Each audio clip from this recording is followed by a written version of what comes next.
What's going on, everyone? Welcome to the Tuesday, November 28th edition of the NBA Lineup Generator video. I'm your host, Adam Scherer. You can follow me on Twitter at ShipMyMoneyDFS. We have 8 NBA games tonight. Pretty difficult slate right now.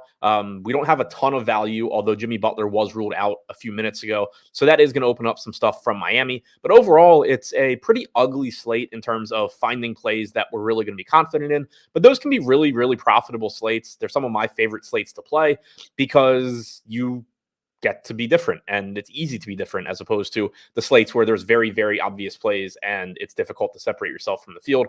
So as always, we are going to walk through the slate using the lineup generator for both DraftKings and FanDuel and take a look at what players we're getting to, how those lineups look, and all of that. If you are not already familiar with this tool, I'll explain things as we go. But essentially, this is a tool that utilizes our player projections and our simulation models and presents you with individual lineups that we project to be profitable in the long run. So we're saving you a bunch of the legwork. We're doing it on the back end, and we're giving you the finished product. You can then go through those lineups and select the ones that you like the most. And that's what we're going to do in this video. But first, make sure that you hit the like button, whether you're watching on YouTube or Twitter. If you're watching on YouTube, subscribe to the channel, hit the notification bell so you get a notification when our shows go live. And now starting off with DraftKings, the first option you're going to get is to choose an ownership setting. All lineups, chalky lineups, balanced lineups, or contrarian lineups. You're just having the option to narrow down the types of lineups that are going to be presented to you.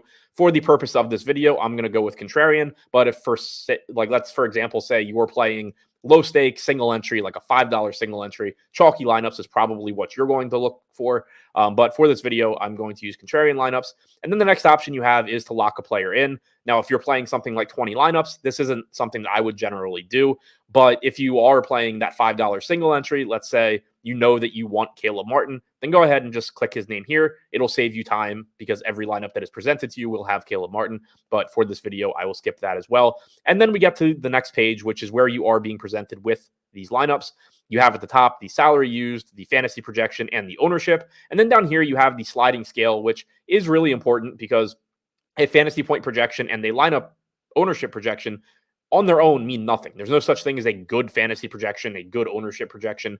It's all relative to your alternatives, and that's what this sliding scale is telling you. So this lineup is towards the middle of the pack in terms of ownership and projects very, very well. Looks like a pretty good lineup. And so you have that. You also have the projections, both points and ownership for every player in the lineup. And then over here, you do have the ability to customize your lineups as well. Let's say you really, really like the way that this lineup looks, but you really don't want Jabari Smith for whatever reason. You can just click the arrows over here on the right-hand side. You see that you got $100 left over because the salary cap on DraftKings is $50K and you used 49.9. So Jabari Smith is $5,900. That means we can scroll down and replace him with any forward that is $6,000 or less. You have the fantasy point projection and ownership for all of those players as well. So for example, say you would prefer RJ Barrett, you just click the arrows here, Jabari Smith becomes RJ Barrett, and then you can save your lineup and move on. So that is one way you can customize your lineups once they are presented to you. Now I'm just going to save the first 20 that we get. Obviously, if you are using this tool to enter your lineups on DraftKings or FanDuel, you're going to want to be a bit more selective probably than I am right now, but I just want to get 20 lineups in here and then we can look at those on the next page. Over here on the right-hand side, you can see your player exposures. On the left-hand side, you have your individual lineups that you saved with the fantasy point projection and ownership projection. Now, we can see we're getting to a lot of Miami here at the top. Caleb Martin, 4,500 in 65% of our lineups. He is projected right now for 16% ownership. That number will probably come up. We haven't fully updated ownership for Jimmy Butler being out, but Caleb Martin is going to look good with Butler out. Similarly, Kevin Love will look better and Kyle Lowry will look better. They're all cheap. And as I mentioned at the top, we don't have a ton of value today. So those guys are going to be pretty useful pieces. Rudy Gobert and Mike Conley both look very good going up against Oklahoma City. Andre Drummond, again, just a function of not having a lot of value tonight. I don't love getting 30% of him, but 3,300 is really, really cheap. It's a pretty ugly game environment. We know he's just playing the backup center minutes to Vooch, but he's a good point per minute guy, and there's just not a lot of value today. We're getting to a bunch of Trae Young, Spencer Dinwiddie, 25% apiece on Jabari Smith, Şengün, and Towns, and then 20% coming into Darius Garland in a solid matchup with Atlanta. Certainly happy to get there. Now, another way you can customize your lineups, I already showed you. You can go into the individual lineup and use the arrows, but let's say you're like me and you're like, okay, I realize Andre Drummond is a decent value, but I really don't need 30% of him. Click his name. It's going to highlight all of your Andre Drummond lineups. And then you can go through and either find the ones that you dislike the most.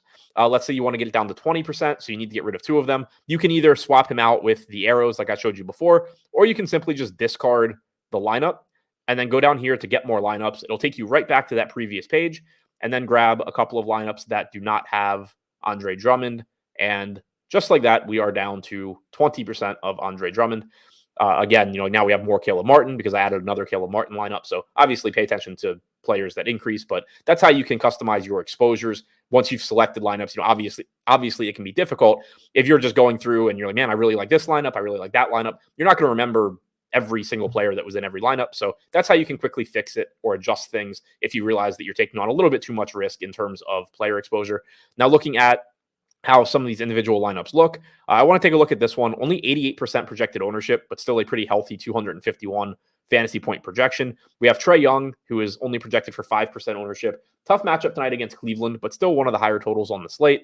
Chris Middleton is questionable. He's 2% owned. Very, very risky play tonight. Not only is he questionable, but it's a pretty unappealing game against Miami, and he got hurt during his last game. So we had finally seen his minutes ramp up, and then he gets hurt against the Wizards. So don't really know how much he's going to play tonight if he does play, but that uncertainty does, give you some low-owned upside as well. Isaiah Joe coming in at 1% owned. He is just a guy. You're not going to be confident in him. Jalen Williams is back for Oklahoma City, but we are starved for value, and he does open up some other stuff. Karl Anthony Towns, 10% owned, looks very good tonight against OKC. 44 fantasy point projection for him. We already mentioned Drummond. Decent point per dollar projection.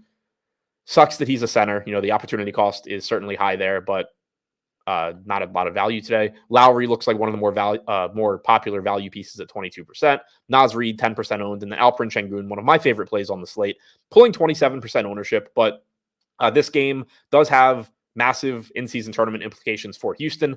In their last tournament game, we got 43 minutes from Alperen Şengün. They ran a very, very condensed rotation. Obviously, you're not expecting that many minutes from him, but Houston starters do look good for that reason tonight. So pretty solid lineup here overall. Kind of just hoping to get lucky on these 1% owned guys. Now we are going to switch over to FanDuel and do the same thing. But first, if you are looking to try this tool out for yourself, you have until the end of the day today, November 28th, to sign up using the link below, whether you're watching on YouTube, it's in the description, or on Twitter, I will tweet it below the video. Sign up using that link and the promo code CYBER. You get access to this tool for $4.95 for your first week. Regularly, it's $14.95 a week. We designed this tool with lower stakes or smaller field players in mind. Obviously, I recommend, if it makes sense for you, if you can afford it, using the full Sims package, but it's considerably more expensive. And one thing that you have to be aware of is not subscribing to so many things that no matter how good you are at DFS, you can't realistically profit at the stakes that you are playing. So we created this with you in mind. Like I said, $14.95 per week regularly, but using the link below, it is $4.95 for your first week. Using the promo code CYBER, it is the most cost-effective way to access our projections and models and still be paying a price that makes sense for you at the stakes that you play. It's perfect if you're a low-stakes player, single entry, 3 max, 20 max, whatever it may be. We built it with you in mind. Now, looking at FanDuel, we're going to do the same thing, going contrarian lineups. We are not going to lock anybody in, and we're going to go ahead and save our first 20 lineups here and take a look at the exposures. We have Dylan Brooks here at the top, 4,600. I mentioned before talking about Şengün that the Houston starters are pretty appealing tonight based on the rotations that they ran in their last in-season tournament game. Brooks only played about 30 minutes in that one, but he does frequently play more minutes than that. He's only 4,600, so he looks good. Kyrie Irving looks very good at 8,700. He's very difficult to get to on DraftKings, but this is a nice price tag here on FanDuel. We have Draymond at 6K, who is back from suspension tonight. His playing time has been down this year, so we don't want to get too carried away, but that's still a pretty good price tag. We're getting to Middleton, which this is somebody that, it's a nice price tag at 5,700. I still think if I were playing these lineups, I probably would cut back on Middleton a little bit. I'm just not sure how much upside he has from a minute standpoint. Obviously, he can just go have a good game, but I really don't have a lot of confidence in how Milwaukee's going to treat him here. Evan Mobley at 7,800, showing up 35%. Mikal Bridges at 8K. We have Gordon Hayward at only 5,700, playing without LaMelo Ball. That looks like a very good spot. Caleb Martin, a bit more expensive than DraftKings, but still showing up 30% of the time. And then we're rounding things out with Pascal Siakam, a reasonably priced power forward Jared Allen, and Anthony Edwards at 9,300. Now, looking quickly at some of these lineups, the one that stands out here is towards the top, 291 projected fantasy points and 120% ownership. So we have Kyrie at 12%, Conley at 20%, Mikal Bridges at 14%, Chris Middleton at 7%. Again, I don't love Middleton, but you can also, solve this pretty easily. We have $5,800. So he can become a popular Gordon Hayward, a less popular Bogdan Bogdanovic. He could become Duncan Robinson at 5,600. He can become quickly at 10% owned. So there are plenty of alternatives you can go to if you just don't really want Middleton that aren't going to make this lineup significantly worse or significantly more popular, I should say.